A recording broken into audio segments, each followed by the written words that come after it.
ప్రేక్షకులందరూ నమస్కారం. ఈరోజు మన స్టూడియోలో ప్రముఖ ఆధ్యాత్మికవేత్త, ఆస్ట్రోన్యూమరాలజిస్ట్ శ్రీమతి జయప్రద గారు ఉన్నారు. మేడంతో మాట్లాడేద్దాం. నమస్కారం మేడం. నమస్తే అమ్మా. శ్రీమాత్రే నమః. మేడం, ఏప్రిల్ మాసంలో కర్కాటక రాశి వారి పరిస్థితి ఎలా ఉండబోతుంది? ఎలాంటి ఫలితాలు ఉండబోతున్నాయి ఈ మాసంలో? కర్కాటక రాశి వాళ్ళకి ఈ మాసంలో మంచి ఫలితాలు ఉన్నాయి. ఎందుకంటే వీళ్ళకి ప్రస్తుతానికి గురువు ఉన్నంత కాలం వీళ్ళకి అన్ని అనుకూలంగా అన్ని ఏది అనుకున్నా జరుగుతుంది. గురుబలం ఎవరు బాగుంది. గురు బలం ఉన్నట్టే. ఎందుకంటే ఏ పని అనుకున్నా వాళ్ళు అనుకుంటే బయట ఏమైనా చెప్పనివ్వండి, కానీ వీళ్ళు మాత్రం హ్యాపీగా సంతోషంగా ప్లెజెంట్గానే ఉంటారు. టెన్షన్ పడే అవకాశం అయితే ఉండదు కర్కాటక రాశి వాళ్ళకి. ఇంకొకటి ఏంటంటే ఈ రాశి వాళ్ళకి ఉద్యోగాలు అనేది మార్పు అనేది ఈ మధ్యకాలంలో బ్రహ్మాండంగా జరుగుతుంది. అది ఎప్పుడు ఏప్రిల్ నెలలోనే కాదు, ఆల్మోస్ట్ స్టార్ట్ అయింది ఉద్యోగాల మార్పు. అది కంటిన్యూ అవుతుంటాయి. సో కొత్త ఉద్యోగాలు ప్రయత్నాలు చేస్తే ఉద్యోగాలు రావడం అనేది మంచి మంచి పోస్టింగ్లో వెళ్ళడము ఒక అదృష్ట యోగా అనమాట. అంటే ఒక బాధ నుంచి బయటపడి ఒక రిలీఫ్ అనే ఒక ఎంజాయ్మెంట్ అనేది వీళ్ళు ఎంజాయ్ చేస్తుంటారు. అది సో ఏం ఎంజాయ్ చేస్తారు అంటే వాళ్ళ ఉద్యోగాలు రావడం, వ్యాపారాల్లో అనుకూలత కనిపించడము, ఏ పనైనా చేయాలి అంటే దానికి మెలకువలని ఈజీగా కనిపించడము, ఓహో ఇలా చేయొచ్చు అని ఐడియాస్ తెలియడము, ఇవన్నీ కూడా ఈజీగా ఉంటాయి. సో కర్కాటక రాశి వాళ్ళకి అన్ని విధాలా బాగుంది. కాకపోతే కర్కాటక రాశిలో కుజుడు ఉండడం వల్ల కాస్తంత ఎప్పుడూ రాని మాటలు, కొంచెం అగ్రెసివ్గా కొంచెం మాట్లాడడము, కొంచెం రకమైన గర్వాన్ని చూపిస్తూ మాట్లాడడము, కాళ్ళు ఎగరేస్తూ మాట్లాడడం చేస్తే మాత్రం కాస్తంత ఇబ్బంది పడే అవకాశం ఉంది. అలాంటి పనులు చేయకుండా ఉండాలి. సో ఉండడానికి ప్రయత్నం చేయాలి ఎక్కువగా. ఎందుకంటే ఆటోమేటిక్ తెలియకుండానే అన్ని పనులు అయిపోతున్నాయి. అంటే నా నోటి వాక్యం నా నోటి వల్ల అయిపోతుందనో లేదా సరదాగా ఏడిపించడము, ఇవన్నీ కూడా కొంచెం కర్కాటక రాశి వాళ్ళకి వాళ్ళ జనరల్ సహజంగా ఉండవు. కుజుడు ఎప్పుడైతే వచ్చాడో కాస్త విమర్శ అనేది చేయడం, తర్వాత ఏదైనా అనాలనిపిస్తే వెంటనే అనేయడం. ఇంతకుముందు ఏంటంటే అనాలనిపించినా సరే చూద్దాంలే, మాట్లాడదాంలే, తర్వాత మాట్లాడదాం అనుకుని, ఇప్పుడు అలా కాదు, వెంటనే మాట్లాడేసి ఆన్సర్కి ఆన్సర్ చెప్పాలి. ఏదైనా క్వశ్చన్ వేస్తే ఆ క్వశ్చన్ మళ్ళీ క్వశ్చన్ వేయకుండా వాళ్ళకి గట్టిగా ఇవ్వాలి అని గట్టిగా నిర్ణయాలు తీసుకుంటుంటారు. ఆ నిర్ణయాలు జోలికి వెళ్ళకుండా ఉంటే మంచిది వీళ్ళు. ఎందుకంటే అలాంటివి మంచి విషయాలు కాదు. దానివల్ల ఇబ్బంది పడే అవకాశం ఎక్కువగా ఉంది కర్కాటక రాశి వాళ్ళకి. తర్వాత ఇంకా ఏంటంటే వీళ్ళకి వ్యాపారస్తులు కాస్త జాగ్రత్తగా ఆలోచించి వేయాలి. ఇవాళ వ్యాపారం ప్రారంభం చేస్తే అన్ని అనుకూలంగా కనిపిస్తున్నాయి, కానీ ఏ వ్యాపారాలు అనుకూలంగా ఉన్నాయంటే పాల పదార్థాలు, తర్వాత ఐరన్ సంబంధించినవి, ఆయిల్ సంబంధించినవి, ఈ వ్యాపారాలన్నీ అనుకూలంగా ఉన్నాయి. మీడియా సంబంధించిన వ్యాపారాలు మాత్రం కాస్త ఆగాలి. సో మీడియా కానీ ఫ్యాషన్ సంబంధించినవి కానీ కాస్తంత ఆగి మొదలు పెట్టడం చాలా అవసరం. ఫ్యాషన్ రంగాల్లో ఉండాలనుకునే వాళ్ళు కూడా కాస్త ఆలోచించి అడుగులు వేయడం బెటర్. తర్వాత ఇంకా ఎవరికి బాగుంది అనుకుంటే విద్యార్థులకి బాగుంది. విద్యార్థులు బాగా చదివి మంచి ర్యాంకులు సాధించే అవకాశం ఎక్కువ ఉంది. పట్టుదల బాగా పెరిగి ఈ సంవత్సరం మేము పాస్ అవ్వాలి అనే నమ్మకం పెట్టుకొని గట్టి చదువుతారు, బాగా పాస్ అవుతారు. విదేశీ చదువులు కావచ్చు, విదేశీ వ్యాపారాలు కావచ్చు, లాభదాయకమే అంటారు. విదేశాల్లో అన్ని అనుకూలంగా వీళ్ళకి ప్రతిదీ అనుకూలంగా జరిగే అవకాశాలు ఎక్కువగా ఉన్నాయి. అన్నిటికంటే ముఖ్యంగా ఏంటంటే వాళ్ళు అనుకున్నట్టుగా జరిగిపోతుంటుంది. అదొక పెద్ద విచిత్రంగా అనిపిస్తుంది వాళ్ళకి.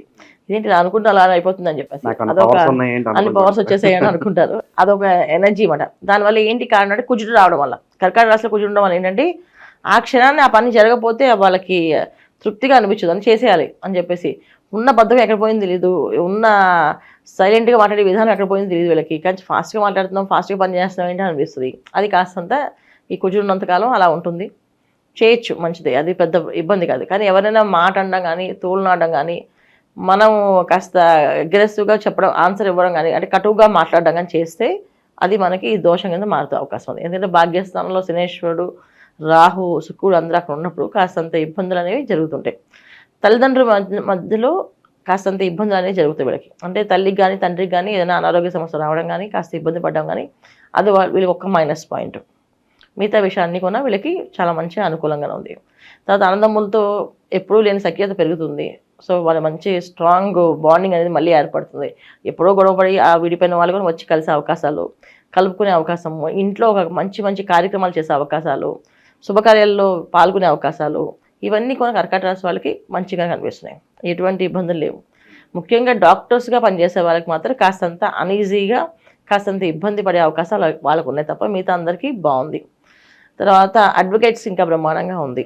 సో ప్రొఫెషనల్గా ఎదగాలనుకునే వాళ్ళందరికీ కూడా చాలా మంచి లాభదాయకంగా కనిపిస్తుంది కర్కాటక రాశి వాళ్ళకి. శుభకార్యాల పరిస్థితి ఏంటంటారు మేడం? వివాహాల విషయంలో మంచి శుభకార్యాలు చేసే అవకాశం, పాల్గొనే అవకాశం ఉంది కనుక ఖచ్చితంగా బాగుంది, ఇబ్బంది ఏం లేదు. అన్నిటికంటే ముఖ్యంగా ఏంటంటే వీళ్ళకి కాస్తంత ఒళ్ళు ఊనం అయిపోయినట్టుగా పరిస్థితి దారుణంగా కనిపిస్తుంటుంది. అంటే ఒక ఫంక్షన్లో వీళ్ళే బాధ్యత తీసుకుని చేయాల్సి వచ్చే పరిస్థితి, అలసిపోవాల్సిన పరిస్థితి వస్తుంది. ఒక ఆఫీసులో ఎక్కువగా వీళ్ళే వర్క్ చేయాల్సి వచ్చే పరిస్థితి ఉంటుంది.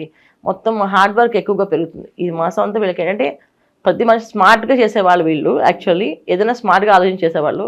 కానీ వీళ్ళు అలా కాకుండా ఈ మాసం అంతా ఏంటంటే బాగా హార్డ్ వర్క్ అవుతుంది. Smart work plus hard work రెండు మిక్స్ చేసి చేయడం వల్ల నిద్ర లేకపోవడం, కాస్త నిద్ర లేకపోవడం వల్ల వచ్చే కాస్త సమస్యలు, కాస్త అనారోగ్య సమస్యలు అనేది దానివల్ల వచ్చే అవకాశం ఉంది. కొంచెం జాగ్రత్త పడవలసిన అవసరం ఉంది. అయితే జాగ్రత్త తీసుకోవాల్సిన అవసరంలో ఏముంది అంటే గణపతి ఆరాధన ఎక్కువగా చేసుకోవాలి వీళ్ళు. గణపతిని ఎక్కువ స్మరణ చేసుకుంటూ ఉంటే స్మార్ట్గా పనిచేసే అవకాశం ఎక్కువగా ఇస్తాడు, హార్డ్ వర్క్ తగ్గిస్తుంటాడు. ఎక్కువ గణపతిని పూజించడం, గణపతికి ఎక్కువగా ప్రార్థన చేసుకుంటూ ఉండడం, తర్వాత ఎక్కువగా హనుమంతుడిని ప్రార్థన చేస్తూ ఉండడం, ఈ రెండు చేసుకుంటుంటే అన్ని పనులు సఫీగా జరుగుతుంటాయి. ఓకే. సినీ రాజకీయ ప్రముఖులకి ఎలా ఉండబోతుంది? అంటే opportunities wise, name and fame wise ఎలా ఉండబోతుంది? సినీ రాజకీయ నాయకులకి మంచి పదవులు వస్తాయి. ఇంతకాలం కష్టపడ్డారు కదా, ఈసారి మీకు మంచి పదవి ఇస్తామని చెప్పి పదవి ఇచ్చే అవకాశాలు ఉంటాయి. ఏం చేసని చెప్పినా ఈ మాసంలో వీళ్ళకి కాస్త అనుకూలంగా కంఫర్ట్గా ఉండే అవకాశాలు ఇస్తుంటారు. అది ఇస్తూ ఎక్కువ కష్టపెడుతుంటారు. వీళ్ళకి పదవి ఇస్తే ఆ పోస్ట్ మొత్తం వీళ్ళు తీసుకొని ఇంకా మొత్తం ఆ సంవత్సరం చేయాల్సిన పనులు పొద్దున్న సాయంత్రం స్టడీ చేసి ఎంత కష్టమైనా కూడా అది ఇష్టపడుతూనే చేస్తూ ఉంటారు. ఇష్టపడి చేస్తారు. అన్ని ఇష్టపడే అవకాశాలు అంటే వాళ్ళు కోరుకున్నవి జరుగుతాయి. ఇప్పుడు దాకా కోరుకున్నవి కోరుకున్నట్టు జరగవు. ఇప్పుడు ఏదైతే కోరుకున్నారో అవి జరిగే అవకాశాలు ఎక్కువగా ఉన్నప్పుడు జరుగుతుంది. కానీ జరిగినప్పుడు ఆనందం కంటే కూడా కష్టపడేది ఎక్కువగా ఉంటుంది, అంటే ఆ బాధ కొంచెం ఎక్కువగా ఉంటుంది, శ్రమ ఎక్కువగా ఉంటుంది. ఈ శ్రమ ఎక్కువగా ఉండడం వల్ల ఏంటంటే కాస్త అనారోగ్య సమస్య, ఎప్పుడు చేయని పని ఎక్కువగా చేస్తే ఎవరికైనా అనారోగ్య సమస్య వస్తుంది. అలాంటి సమస్య ఈ కర్కాటక రాశి వాళ్ళకి ఉంది. ఎక్కువగా వీళ్ళు విందులు వినోదాల్లో ఏమైనా పార్టిసిపేట్ చేసే అవకాశాలు ఎక్కువ కనిపిస్తున్నాయి. ఉన్నాయి ఖచ్చితంగా తిరుగుతుంటారు. దాంట్లో ఏం డౌట్ లేదు. హ్యాపీగా ఎంజాయ్ చేయడమే వీళ్ళకి ఫస్ట్ దశ అనమాట. అది అంటే లైఫ్ని చాలా ఈజీగా లైట్గా తీసుకోవాలి అనుకుంటూ ఉంటుంటారు. కానీ అది కుజుడు ఉండడం వల్ల జరగదు, కొంచెం కష్టపడుతుంటుంది. అక్కడ కూడా కష్టపడాలి. ట్రాఫిక్లో ఇరుక్కుపోవడం, ట్రాఫిక్ నుంచి ఇంటికి ఫాస్ట్గా వెళ్దాం బయలుదేరుతారు, ఆఫీస్ నుంచి ఆ ట్రాఫిక్లో గంట సేపు నుంచి కూర్చుంటారు అనమాట. అంటే ఆఫీస్లో ఏదైతే స్మార్ట్ వర్క్ చేసి ఎగ్గొట్టేశారో ఆ టైంలో అంతే ట్రాఫిక్లో ఇరికిపోతుంటారు. అలాంటి పరిస్థితులు వీళ్ళకి కనిపిస్తున్నాయి. కనుక ఎక్కడ ఏది ఎగ్గొట్టకుండా శ్రద్ధగా చేసుకుంటూ వెళ్ళండి, అన్ని అనుకూలంగా జరుగుతాయి. ఏదైనా స్మార్ట్ వర్క్ చేద్దామని చెప్పి స్మార్ట్గా ఆలోచిద్దామని చెప్పి చేస్తే మాత్రం కాస్త ఇబ్బంది పడే అవకాశం ఉంది. ట్రేడింగ్ బిజినెస్ మాత్రం జాగ్రత్త పడాల్సిన అవసరం ఉంది కర్కాటక రాశి వాళ్ళు కూడా. ట్రేడింగ్ జోలికి వెళ్ళకండి. ట్రేడింగ్ వల్ల కాస్త రియల్ ఎస్టేట్ లో కూడా పెట్టుబడులు పెడుతూ ఉంటారు, అది మంచిది.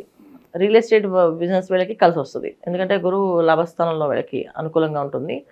తర్వాత ఏంటంటే రియల్ ఎస్టేట్ విషయంలో ప్రాబ్లం లేదు. ట్రేడింగ్ టెండర్ విషయంలో మాత్రం కాస్తంత ఆలోచన విధానం ఏంటంటే లేదు వచ్చేస్తాను కాన్ఫిడెన్స్తో, కాన్ఫిడెన్స్ ఉన్నది వేరు, ఓవర్ కాన్ఫిడెన్స్ ఉండదు. ఈ ఓవర్ కాన్ఫిడెన్స్తో కొన్ని విషయాలు వీళ్ళు తీసుకోగలుగుతారు. అది తీసుకోవడమే వీళ్ళకి కాస్త ఇబ్బంది పడే అవకాశం ఉంది. అతిగా ఆలోచించి జాగ్రత్త పడే అవకాశాలు ఎక్కువగా ఉంటాయి. కానీ వీళ్ళు అతిగా ఆలోచించి అది ఏం చేస్తారంటే అది ఓవర్గా వెళ్ళిపోతుంది, అయిపోతుందని చెప్పేసి. అందువల్ల కాస్తంత ఇబ్బంది పడే అవకాశం ఉంది. ట్రేడింగ్ జోలికి వెళ్ళకుండా మిగతా అన్ని విషయాలు ఓకే. ఇంకా మెరుగైన ఫలితాలు పొందడానికి ఏమైనా రెమెడీస్ ఉంటే తెలియజేయండి మీరు. గణపతి ఆరాధన ఎక్కువగా చేయడం అమ్మా. ఇంట్లోనే బయటైనా ఎక్కువ గణపతి ఆలయానికి వెళ్ళడం, గణపతి ఆరాధన చేయడం. మంగళవారం పూట మౌనంగా ఒక గంట సేపైనా ఉండగలిగితే చాలా అదృష్టవంతులు వీళ్ళు. ముఖ్యమైన బాకీలు ఏమైనా ఉంటాయి మంగళవారం పూట తీర్చడానికి ప్రారంభం చేయడం. అంటే వీళ్ళకి తీర్చాలి, అప్పులు వీళ్ళకి ఇవ్వాలి అనుకుంటే వాళ్ళకి ఎంతో కొంత పంపించడం అకౌంట్లో. లేదు వాళ్ళ అకౌంట్లో పంపించే అవసరం లేదంటే వాళ్ళ పేరు రాసి వాళ్ళకి ఒక డబ్బా పెట్టి ఆ డబ్బాలో ఆ అమౌంట్ వేయడం మంగళవారం పూట. ఇలా చేయడం ప్రారంభిస్తే వీళ్ళకి తొందరగా అప్పు తీరే అవకాశం ఉంటుంది.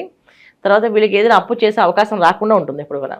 సో మౌనంగా ఉండడం వల్ల ఏంటంటే ఆ వారం అంతా వీళ్ళకి పాజిటివ్ ఎనర్జీ ఉండే మనుషులతోటి పాజిటివ్గా మాట్లాడే వాళ్ళని వీళ్ళు విసిగించకుండా ఉండేవాళ్ళు కనిపిస్తుంటారు. సో మంగళవారం పూట ఒక గంట మనం మౌనంగా ఉండగలిగితే వారం అంతా పాజిటివ్ ఎనర్జీ మనకు కనిపిస్తుంది. ఇది వీళ్ళు చేసుకోవాలి. చాలా బాగా వివరించారు. ధన్యవాదాలు. నమస్తే అమ్మా. శ్రీమాత్రే నమః.